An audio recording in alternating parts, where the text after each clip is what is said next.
సింహాచలంలో వరాహ నరసింహస్వామి నిత్యం ఎందుకు గంధంలో కప్పబడి ఉండి కేవలం సంవత్సరానికి ఒక్కరోజు మాత్రమే నిజరూప దర్శనం చేస్తారో మీకు తెలుసా? శ్రీ మహావిష్ణువు వరాహ అవతారంలో హిరణ్యాక్షుడిని సంహరించి భూదేవిని కాపాడతారు.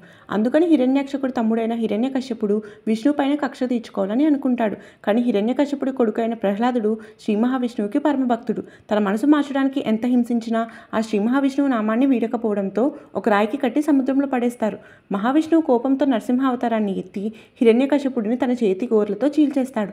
అప్పుడు 2 అవతారాలు కలిపి వరాహ నరసింహ అవతారంలో ఈ క్షేత్రంలోనే కొలువై ఉండమని, తన పూజల్ని అందుకోమని ప్రహ్లాదుడు విష్ణువుని కోరుకుంటాడు. అలా వరాహ నరసింహస్వామిగా సింహాచలంలో వెలిశారు. కొన్ని యుగాలు గడిచాక ఆ విగ్రహం చుట్టూ చీమల పుట్ట ఏర్పడింది.